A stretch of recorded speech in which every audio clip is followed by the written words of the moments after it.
Okay, so I'm sure that you've heard how important play is whenever it comes to your babies and toddlers' development. How you should interact with them, you should encourage communication with them, you should have a variety of toys presented at them that you sometimes rotate through, all the things. And you're probably thinking to yourself, how important is it really?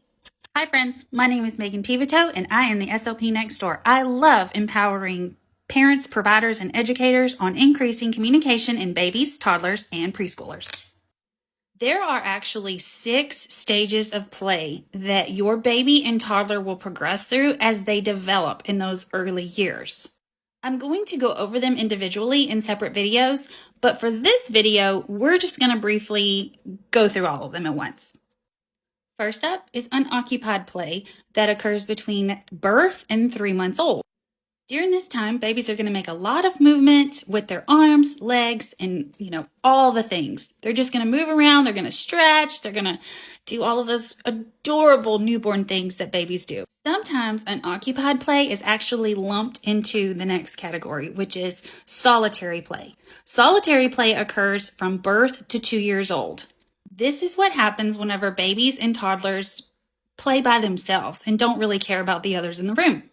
However, at 2 years old, we move into spectator play. Spectator play is also called onlooker play. And all it means is that at 2, we are beginning to see that there are other things in the room, and there might even be other people that are playing with toys that we like. And so we're going to go take them.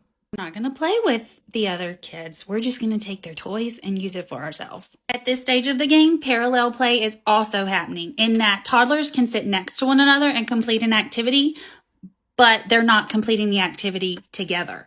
This happens whenever you're both working on puzzles, or a lot of times it happens whenever you're like outside playing on playground equipment.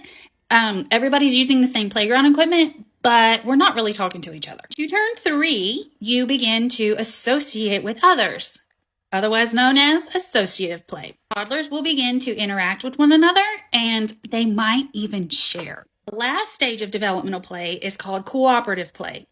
Cooperative play is probably what you're thinking of whenever somebody says the word play.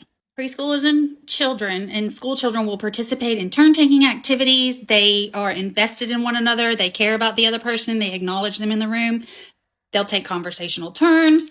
Like all of the things, the interactions are definitely happening at this point. Didn't quite catch all of that? That's all right. I got you.